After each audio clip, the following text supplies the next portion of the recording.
Hi everybody, welcome back to Between the Lines. My name is Julian. I'm an obsessive reader and used book collector, and this is my 5th time recording this video today. I'm experimenting with some new lighting setups, and for some reason my autofocus keeps going in and out, so round 5. Today's going to be a quick wrap up of what I read this past November, and I'm going to talk a bit about what I'm going to read this December and the remaining few weeks we have left of 2021. I read a lot more this November than I typically do in a month. I usually read about a book a week, so 4 a month, but I was able to read I think 7 books in November because there was a bunch of audiobooks thrown in there, and I have a pretty ambitious list of what I'm going to read in the last few weeks of the year, but we'll see if I actually follow through with that.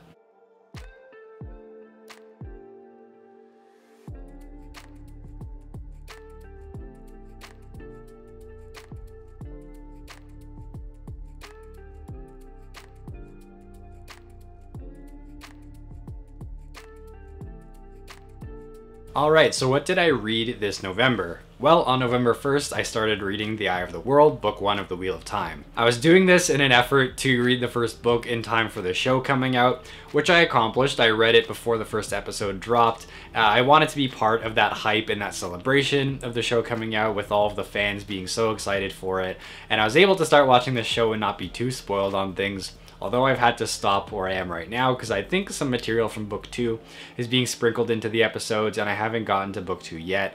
So I really didn't want to be spoiled, so I'm putting a pause on the show. And I'm not going to talk too much about The Eye of the World here. I did a longer review that I posted on the channel a couple weeks ago that you can hear all my thoughts. But for a general overview, I really did enjoy the book. I had a great time with it. I thought it was a great introduction to this huge epic world that Robert Jordan has created.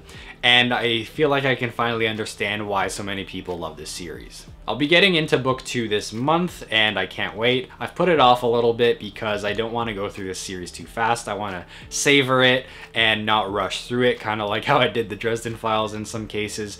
But book 2 will be my next read and I'm absolutely excited to start that. So following The Eye of the World, one of my goals for 2021 for my reading was to finish the original Foundation trilogy by Isaac Asimov. And it had been, I think, 3 years since I read the first book, so I completely forgot everything that happened in it, but I remember sort of enjoying it. And I found that the local library had the BBC radio adaptation that they did in the 70s, I think, of the original trilogy. So I listened to the part on it that adapted the first book to kind of get me back into what the story was about and reorient me as to where it was going to go from there, and I really enjoyed it. I think it was only about 3 or 4 hours, but it got me back into the series, and I know it's technically not a book, but I'm going to count it anyway because it led me to continuing the Foundation books. So following that, I got into Foundation and Empire, book 2 in the series, which was a book that I was kind of mild on when I was reading it. I didn't think it was that great. I thought it was sort of an inferior follow-up to the first one, but as that story was wrapping up, and now in retrospect thinking about it more, I think it was actually really strong. So like the first book in the series, it's split into multiple stories, and the first story in book 2 is really weak. Things just kind of got solved by just not doing anything. The characters didn't have to do anything to wrap up the story, and I thought, okay, that kind of sucked, but we'll move on to the next one. Hopefully it's better. But in the light of the second one, that happening in the first story makes a lot of thematic sense and really dramatically set up what happened in the second story. And I thought that was a really risky and kind of ballsy move on part of the author there to have a really weak first story, but to have that lean into the theme and make the impact of the second story a lot stronger because of it. So in retrospect, Foundation and Empire is actually great and I really enjoyed it, albeit that's not usually what happens to me when I read a book. Sometimes books I'll not be as psyched on as time goes by. That's certainly happened in the past, but in this one it's really growing on me as I'm thinking more about it. And now I'm realizing that I'm getting the order kind of wrong. I actually read a couple books before I read Foundation and Empire. I read books 14 and the first short story collection of the Dresden Files, so Cold Days and Side Jobs. Cold Days was great. It was a return to form for the Dresden Files for me. I was a little bit more mild on book 13. It didn't really do it for me. I thought it had an interesting hook, especially after the way Changes ended, but it didn't really follow up on that in an interesting way, and I feel like that book 14 now is a return to form for the series. It's very classic Dresden Files. It had a super interesting story, a lot of intrigue, a huge explosive third act, and it had a lot of implications that's going to change the lives of so many characters in the series going forward. The first short story collection was a bit different. It was hit or miss for me. Some of the stories I have completely forgotten since reading them. Some of them were more memorable, specifically the shopping mall die-hard vampire story. That was pretty fun. I think that Jim Butcher does a lot better with the longer form stories in the series, but the one thing that I took away from these short story collections that I think was really valuable was finally putting us in the perspective of different characters. The main books in the series are all done from Harry's first person internal monologue perspective, and we only get his perception of what's happening around him. But in the short story collection, the author took the opportunity to finally put us in the heads of some of the allies of Harry, some of the antagonists as well, and I thought it was really cool to do that, and that's probably the most valuable thing I took away from these collections. So I finished the short story collection, then I got into Foundation and Empire, then I read Skin Game book 15 of the Dresden Files, and for all these Dresden Files books I was doing the audiobooks again. Book 15 was really good. I don't think I liked it quite as much as Cold Days, but it had a really interesting setup. This one was a heist, and when I got to that I realized how awesome a heist is in this universe, and I'm surprised it hasn't really been utilized in the past, but I'm happy that it has.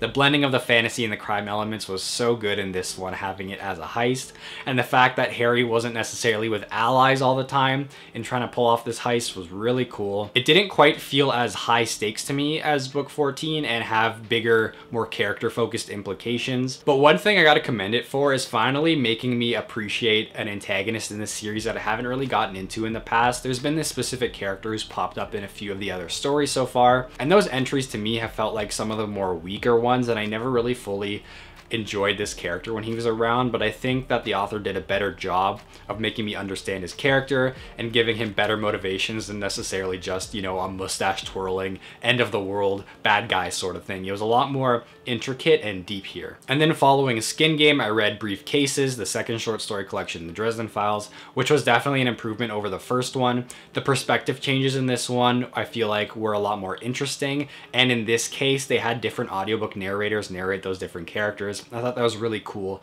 and added more life to those characters, as opposed to them just being people who exist in Harry's world. They kind of took on their own life, which I thought was really valuable to take away from this, even if the stories like the first one weren't necessarily the greatest. So that brings me to the end of my November reading, and now getting into December. I'm currently reading Second Foundation, which is confusingly titled as it's the third book in the Foundation trilogy. Every time I look at these on my bookshelf, I get confused as to what the correct order is and have to look it up online. But Second Foundation is the last book in the trilogy, and it's pretty cool so far. I'm liking the way it's trying to pick up the pieces from what happened at the end of book 2 and how the story is evolving from there in a way I wasn't necessarily expecting but am appreciating, and I only have about 100 pages left. So I hope that it wraps up in an interesting way. I know that Asimov wrote further Foundation novels, although I've heard that they're not as good.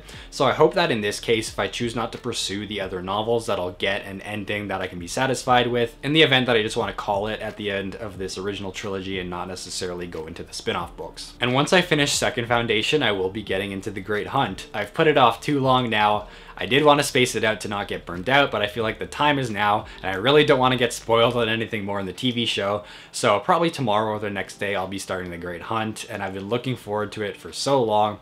I'm really curious to see how this world is going to further expand and how the characters are going to grow from the end of The Eye of the World. And I'll definitely be doing a review on it just like I did for the first book. And that brings me sort of to the end of my original 2021 TBR.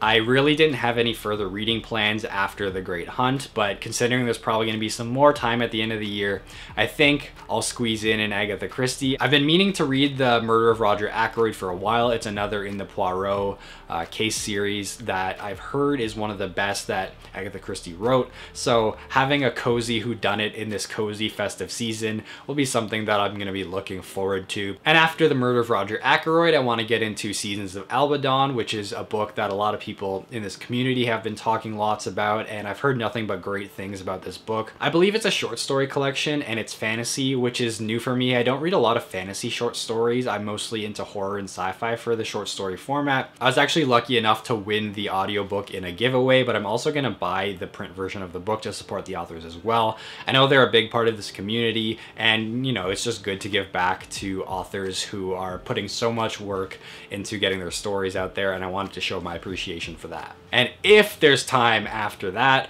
I'll read Peace Talks in Battleground. I have my hold on them at the library, so it's going to take a few weeks before I even get access to them, but I want to continue the Dresden Files. I'm very curious to see how this story is going to be after that 5-year gap in between books coming out. I don't know if there's a gap in the story. I don't really know much about what's going to happen in these. Outside of that, it has big implications for the whole series. So if there's time left in 2021, I'll get into those, but no rush. I don't necessarily want my reading of the Dresden Files to come to a temporary end for now, because I know the series is still going on, but I do really want to find out what happens, so I might just get into them if there's time. So that's it for now. In the comments, let me know what you've been up to, what you're reading, if you have an ambitious TBR for these remaining few weeks of 2021, or if it's more realistic and conservative compared to mine. Remember to do all the YouTube stuff like liking and subscribing. Thank you for all the new subscribers who have come to the channel. It really means a lot to have your support. And as always, thank you for watching. Please remember to support your local library, and I'll see you next time.